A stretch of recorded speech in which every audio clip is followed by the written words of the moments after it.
यशायाह भविष्यवक्ता की पुस्तक अध्याय 60। यशायाह अध्याय 60।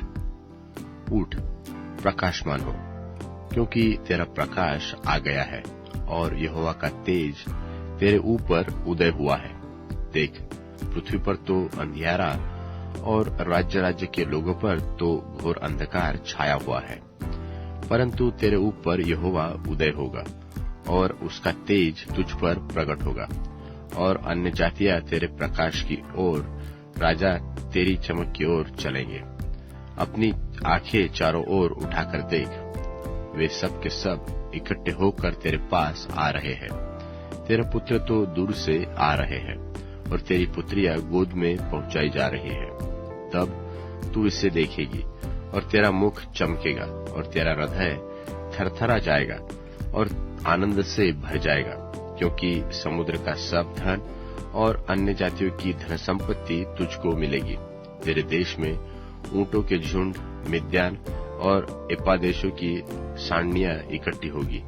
शिबा के सब लोग आकर सोना और लोबान भेंट लाएंगे और यहोवा का गुणानुवादन आनंद से सुनाएंगे। केदार की सब भेड़ बकरियां इकट्ठी होकर तेरी हो जाएगी। नबायोत के मेंढे तेरी सेवा टहल के काम में आएंगे। वे मेरे वेदी पर ग्रहण किए जाएंगे और मैं अपने शोभायमान भवन को और भी शोभायमान कर दूंगा। ये कौन है जो बादल की नाई और दरबाव की ओर उड़ते हुए कबूतरों की नाई चले आते हैं? निश्चय द्वीप मेरी ही बाट देखेंगे। पहले तो तर्शीश के जहाज आएंगे कि तेरे पुत्रों को सोने चांदी समेत तेरे परमेश्वर यहोवा अर्थात इस्राएल के पवित्र के निमित्त दूर से पहुंचाए, क्योंकि उसने तुझे शोभायमान किया है। और परदेशी लोग तेरी शहर पनाह को उठाएंगे और उनके राजा तेरी सेवा टहल करेंगे। क्योंकि मैंने क्रोध में आकर तुझे दुख तो दिया था, परंतु अब तुझसे प्रसन्न होकर तुझ पर दया करूंगा और तेरे फाटक सदैव खुले रहेंगे और दिन को न रात को बंद किए जाएंगे, जिससे अन्य जातियों की धन संपत्ति और उनके राजा बंधुए होकर तेरे पास पहुंचाए जाए। क्योंकि जिस जाति और राज्य के लोग तेरे अधीन न होंगे वह नष्ट हो जाएगी। हाँ, ऐसी जातियां पूरी रीति से सत्यानाश हो जाएगी। लबानोन का विभव अर्थात सनोबर और देवदार और सीधे सिनोबर के पेड़ एक साथ तेरे पास आएंगे, ताकि मेरे पवित्र स्थान को सुशोभित करें और मैं अपने चरणों के स्थान को महिमा दूंगा।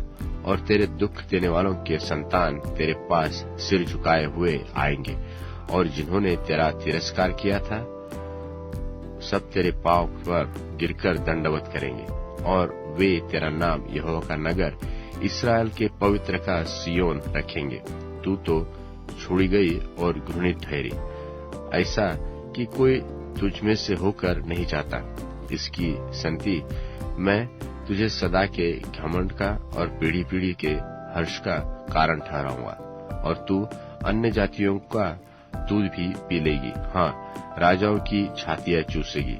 और तू जान लेगी कि मैं यहोवा तेरा उद्धार करता और छुड़ाने वाला और याकूब का शक्तिमान हूँ। मैं पीतल की संति सोना और लोहे की संति चांदी और लकड़ी की संति पीतल और पत्थर की संति लोहा लाऊंगा।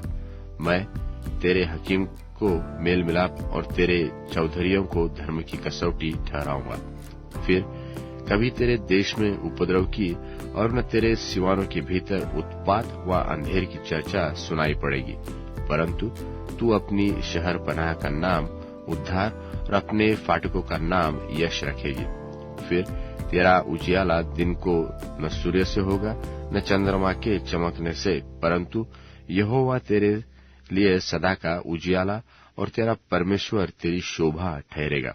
तेरा सूर्य फिर कभी अस्त न होगा और तेरे चंद्रमा की ज्योति मलिन न होगी, क्योंकि यहोवा तेरी सदैव की ज्योति होगा और तेरे विलाप के दिन समाप्त हो जाएंगे और तेरे लोग सब के सब धर्मी होंगे।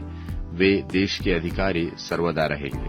वे मेरे लगाए हुए पौधे और मेरे हाथों का काम ठहरेंगे। जिससे मेरी महिमा प्रकट हो। सबसे छोटा 1000 हो जाएगा और सबसे नीच एक सामर्थी जाति बन जाएगा। मैं यहोवा ठीक समय पर यह सब कुछ शीघ्र पूरा करूंगा। यशायाह भविष्यवक्ता की पुस्तक अध्याय 61। यशायाह अध्याय 61।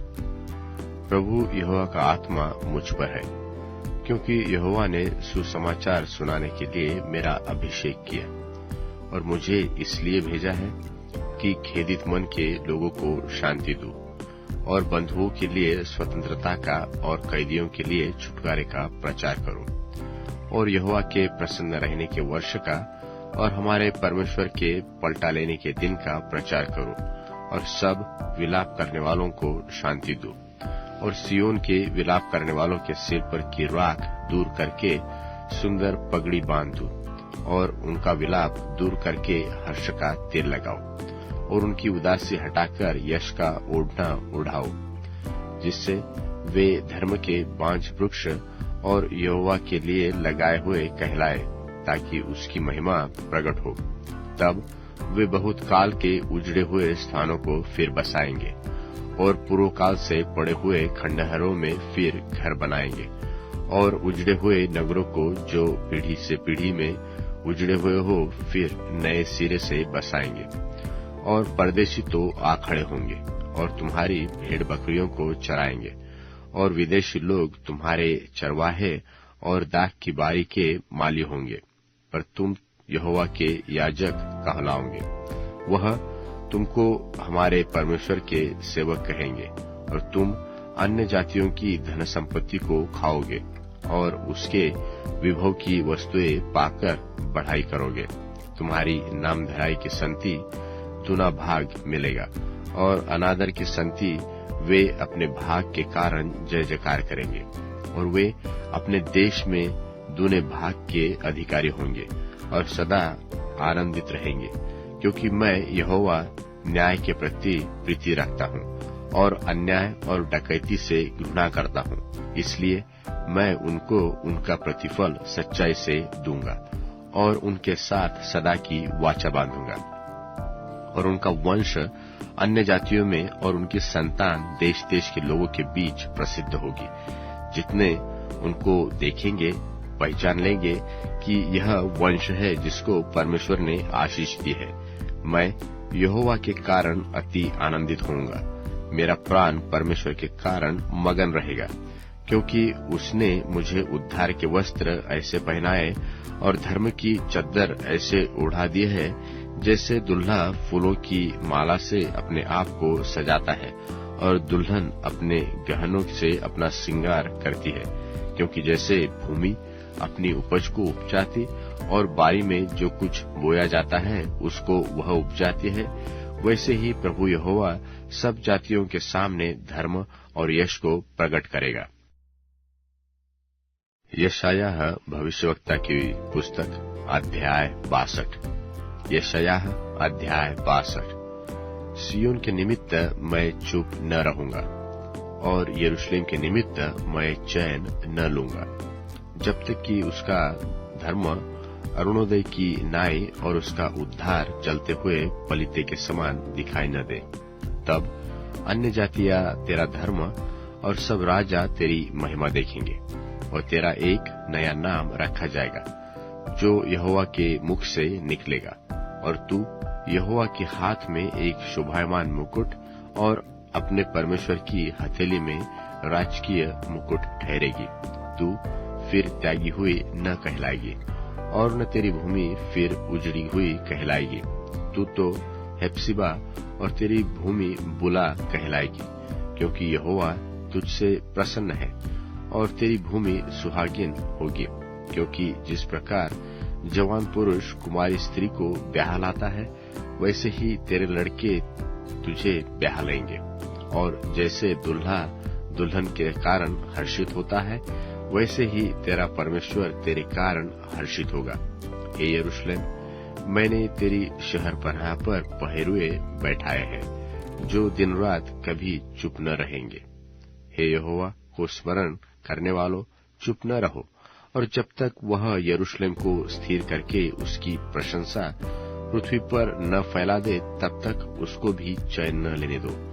यहोवा ने अपने दाहिने हाथ की और अपने बलवंत भुजा की शपथ खाई है कि निश्चय मैं भविष्य में तेरा अन्न तेरे शत्रुओं को खाने के लिए न दूंगा, और परदेशियों के पुत्र तेरा नया दाख मधु जिसके लिए तूने परिश्रम किया है नहीं पीने पाएंगे, वरन वही जिन्होंने उसे खत्ते में रखा हो उससे खाकर यहोवा की स्तुति करेंगे, और जिन्होंने दाख मधु भंडारों में रखा हो वही उसे मेरे पवित्र स्थान के आंगनों में पीने पाएंगे।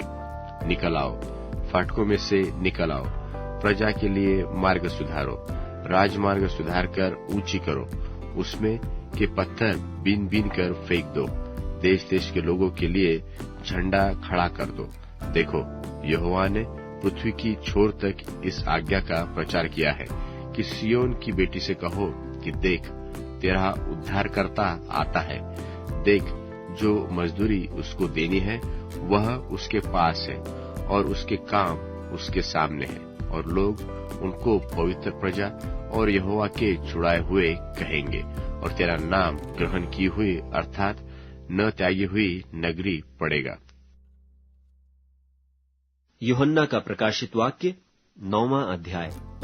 और जब 5वें स्वर्गदूत ने तुरही फूंकी, तो मैंने स्वर्ग से पृथ्वी पर एक तारा गिरता हुआ देखा, और उसे अथाह कुंड की कुंजी दी गई, और उसने अथाह कुंड को खोला, और कुंड में से बड़ी भट्टी का सा धुआं उठा, और कुंड के धुएं से सूर्य और वायु अंधियारी हो गई, और उस धुएं में से पृथ्वी पर टिड्डियां निकलीं, और उन्हें पृथ्वी के बिच्छुओं की सी शक्ति दी गई, और उनसे कहा गया कि न पृथ्वी की घास को, न किसी हरियाली को, न किसी पेड़ को हानि पहुंचाओ, केवल उन मनुष्यों को जिनके माथे पर परमेश्वर की मुहर नहीं है, और उन्हें मार डालने का तो नहीं, पर 5 महीने तक लोगों को पीड़ा देने का अधिकार दिया गया। और उनकी पीड़ा ऐसी थी जैसे बिच्छू के डंक मारने से मनुष्य को होती है। उन दिनों में मनुष्य मृत्यु को ढूंढेंगे और न पाएंगे, और मरने की लालसा करेंगे और मृत्यु उनसे भागेगी। और उन टिड्डियों के आकार लड़ाई के लिए तैयार किए हुए घोड़ों के से थे, और उनके सिरों पर मानो सोने के मुकुट थे, और उनके मुंह मनुष्यों के से थे, और उनके बाल स्त्रियों के से, और दांत सिंहों के से थे, और वे लोहे की सी झिलम पहने थे, और उनके पंखों का शब्द ऐसा था जैसा रथों और बहुत से घोड़ों का जो लड़ाई में दौड़ते हों, और उनकी पूंछ बिच्छुओं की सी थी, और उनमें डंक थे, और उन्हें 5 महीने तक मनुष्यों को दुख पहुंचाने की जो सामर्थ्य थी वह उनकी पूंछों में थी। अथाह कुंड का दूत उन पर राजा था, उसका नाम इब्रानी में अबद्दोन और यूनानी में अपुल्योन है। पहली विपत्ति बीत चुकी, देखो अब इसके बाद 2 विपत्तियां और होने वाली हैं। और जब 6वें स्वर्गदूत ने तुरही फूंकी, तो जो सोने की वेदी परमेश्वर के सामने है उसके सींगों में से मैंने ऐसा शब्द सुना, मानो कोई 6वें स्वर्गदूत से जिसके पास तुरही थी कह रहा है कि उन 4 स्वर्गदूतों को जो बड़ी नदी फुरात के पास बंधे हुए हैं खोल दे। और वे 4 दूत खोल दिए गए जो उस घड़ी और दिन और महीने और वर्ष के लिए मनुष्यों की 1/3 के मार डालने को तैयार किए गए थे। और फौजों के सवारों की गिनती 20 करोड़ थी। मैंने उनकी गिनती सुनी, और मुझे इस दर्शन में घोड़े और उनके ऐसे सवार दिखाई दिए जिनकी झिलमें आग और धूम्रकांत और गंधक की सी थीं, और उन घोड़ों के सिर सिंहों के सिरों के से थे, और उनके मुंह से आग और धुआं और गंधक निकलती थी।